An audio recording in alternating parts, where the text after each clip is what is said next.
You'll see me in all living entities as well as all over the universe, just as fire is situated in wood. Only in that state of transcendental vision we will be able to be free from all kinds of illusion.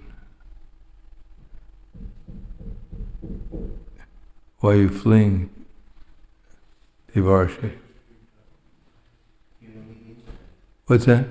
As soon as finish this verse, in the internet I was giving from phone. Okay, that's kind of you.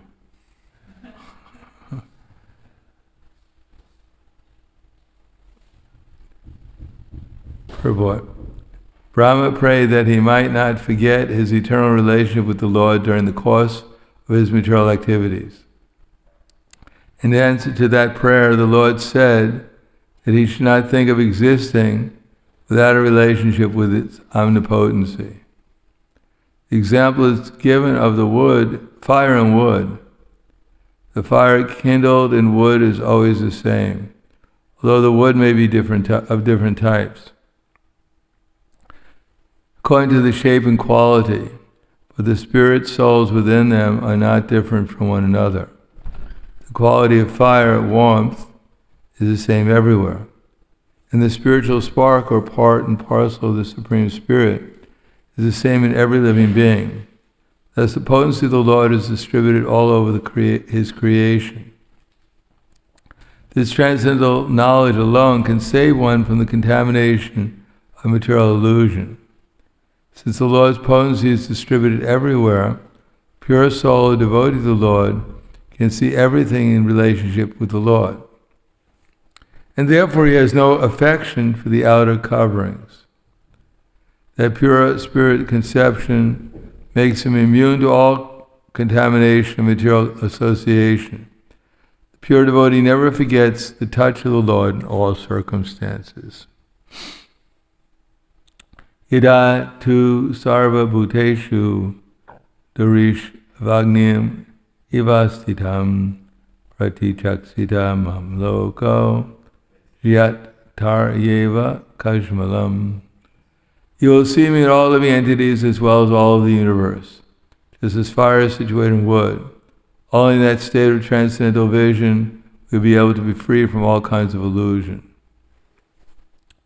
Namo Vishnu Padaya Krishna Prasthaya Bhutale Srimate Bhaktivedanta Swami Namane Namaste Saraswatam Deve Gauravani Pacharane Nirvishesha Srinivadi Paskadyade Sadarne.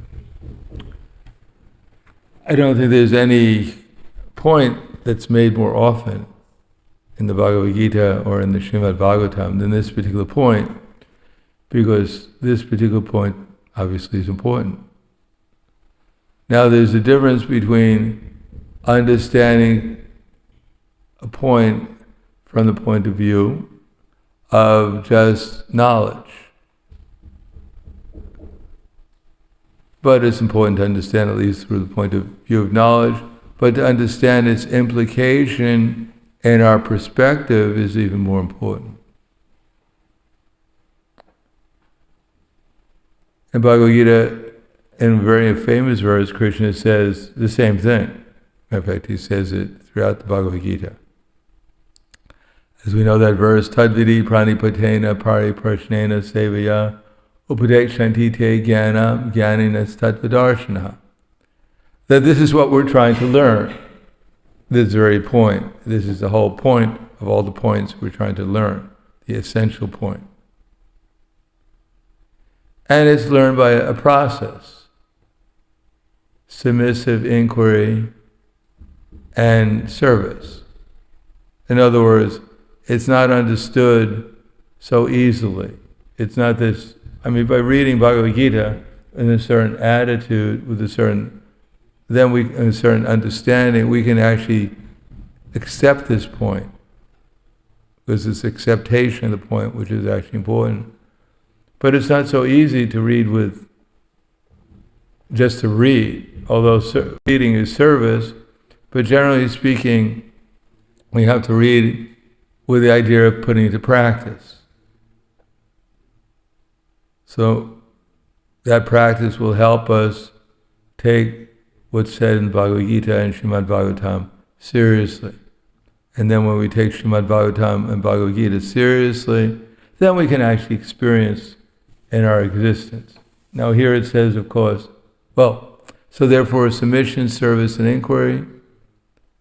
And then Krishna says, Yesh gyatmana punamaham evam yasasi pandava yena bhutani sheshani drakshas yatni tomai. Then you'll actually see that all living entities are a part of me, and that they're within me, and that they belong to me, that they're mine. Now in the material world, everything is based upon, material consciousness is based upon three things: hankering, lamenting, and all the mixed up relationships we have because of our hankering and lamenting. Whereas Queen Kunti says, discrepancy within human society is all due to social intercourse. In other words, when people are contacting each other, it's with some degree of envy. Everyone is envious of everyone else in the material world because we're thinking, this person can give me something, but they're not giving me enough. And this person can take something away from me, and therefore I must protect myself from them. But if one has a consciousness, there's nothing to obtain in the material world, and there's nothing to lose. The only thing to obtain here is Krishna, and we've already lost him. So if we gain Krishna, then, as it says in the Bhagavad Gita, there's no greater gain. And therefore, obtaining this, one is not disturbed in spite of any kind of material circumstance. And if we don't have Krishna consciousness, then we'll simply be disturbed, and everyone and everything we'll look at will be envious of, to some degree or another.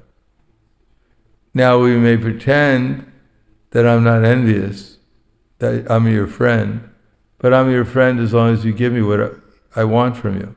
Either grossly or subtly. You must appreciate me. You can't have a friend who hates you. It doesn't work. On the other hand, Atmo Pamena Sarvatra Samam Pashati Arjuna Sukham Vayiri Vadukam Yogi Paramomataha. That he is a true yogi or Arjuna who can see the true equality of all living entities, both in their happiness and distress. So in other words, if we just accept that everyone is Krishna's eternal servant, then there is nothing to be envious of. Because everyone in the material world at least has lost the most important thing, the only important thing in their life, namely Krishna. They may have acquired a material body, which relatively may be seemingly more opulent or better situated than some other body, but after all, it's just a waste of time for the soul. It has nothing to do. It's by itself, the body, whatever opulent or degraded it may be, has nothing to do with its relationship with Krishna. Therefore, in the material world, whatever body we have doesn't have any value unless it's utilized in Krishna's service. And if it's utilized in Krishna's service, then every body has the same value.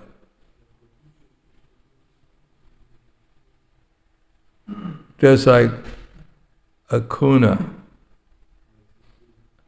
a piece of 100 kunas, a piece of paper has no value unless it's utilized to get something which is valuable. So similarly, this body, when it's utilized to become Krishna conscious, in Krishna's service, devotional service, then it has value. Otherwise, it's useless. So everyone's body could have value if it's utilized in Krishna's service, whether it's rich or poor or black or white, it doesn't really matter, because the only value it has is to wake up the soul to its relation with Krishna within the body.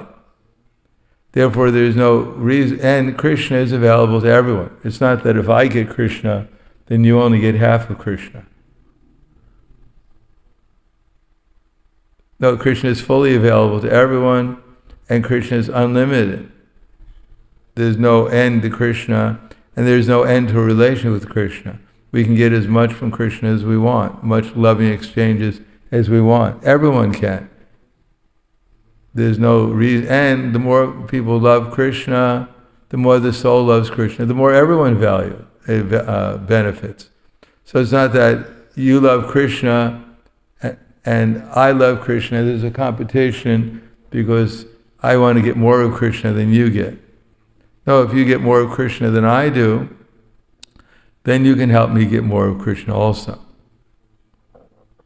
So in the spiritual world, there's no envy because Krishna is the basis, and Krishna has unlimited pleasure, so everyone's deriving unlimited pleasure from Krishna, and everyone else is helping each other get more pleasure from Krishna, their relation with Krishna. Therefore, in the spiritual world, there are unlimited gopis. It says 3 billion gopis in the rasa dance. But they're not envious of the other gopis. They're not really envious of Srimati Radharani either, because she's the center of the rasa dance, and when Krishna is satisfied by Srimati Radharani's presence, all the gopis, they're also satisfied. Matter of fact, they get millions of times more pleasure by uniting Radha and Krishna together than when they come together with Krishna personally. And Srimati Radharani gets millions of times more happiness by uniting Krishna with the gopis than she does serving Krishna personally. So here, the material world is just a misconception. We're envious of people because we think they're more advanced than we are, or we're afraid that someone may become more advanced than we are, materially speaking.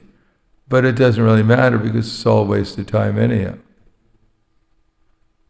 Matter of fact, the more people try to become advanced in present society, the more sinful activities they get, and the more they become degraded.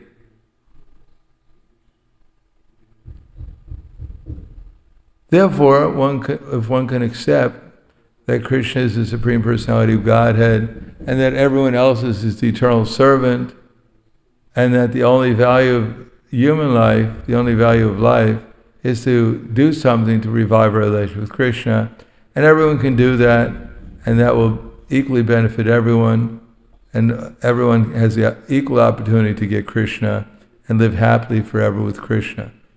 As a matter of fact, one can live happily with Krishna, and one gains equal happiness living together with his devotees who are serving Krishna.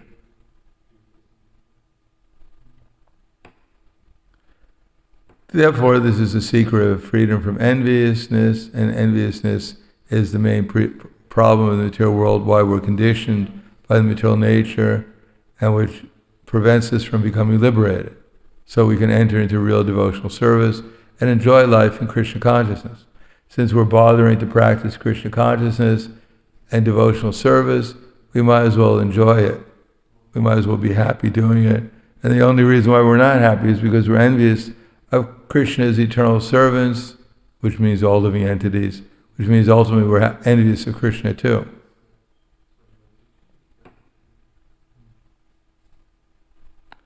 If we can just accept this understanding, simple understanding, then we'll be happy all the time. Then we can actually change our vision.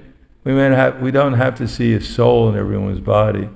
We just have to see that there's consciousness in everyone's body, that someone's alive, and that they're being directed by Krishna. And that we want to direct them so that they take Krishna's help, so that they're directed towards reviving their relation with Krishna, rather than becoming distracted by useless propaganda of the illusory energy, that you can be happy without Krishna. So I'll stop there. Thank you. Any questions? Yes? Since everything can be used in Krishna consciousness, can envy be used in Krishna consciousness? Envious of who? Can envy? Well, generally speaking, we say Matsara is the only thing that can't be utilized in Krishna's service. Because enviousness is usually enviousness directed towards Krishna. All this enviousness is all, Krishna's not giving, I don't get what I want, and I make sure that you don't get what you want also. Yes. Right, brother? Yeah. So, could you tell me, Maharaj, I found myself when I was Sakata, I managed to get influenced or envious towards Christians, that, why is Christianity so prominent here? Why is Krishna consciousness not prominent? So, what kind of a right mentality should I have when I approach such persons? Well, first of all, you should be happy that there's some Christians here, or else it would be very difficult to start Krishna consciousness.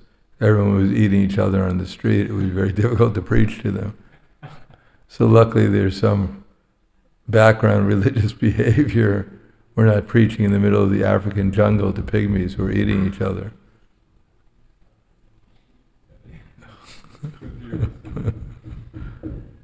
As far as, everyone has their destiny. At least there's some aspect of God consciousness in Christianity, but they may not be ready for Krishna consciousness. To think that we're going to save everyone is just, we can hardly save ourselves right now. What to speak of everyone else?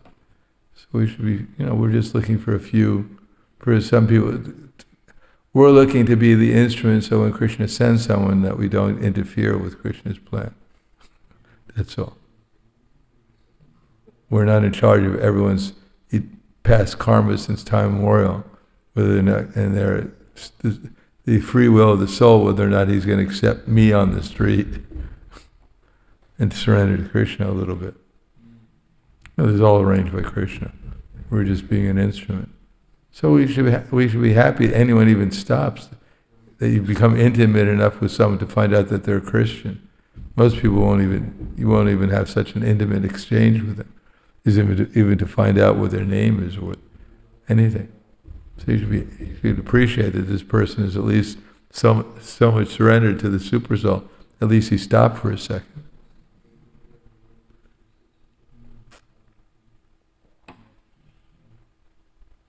Anything else? Kuala Grantaraj Srimad Bhagavatam ki jai, Srila Prabhupada ki jai, Gaur Premanande.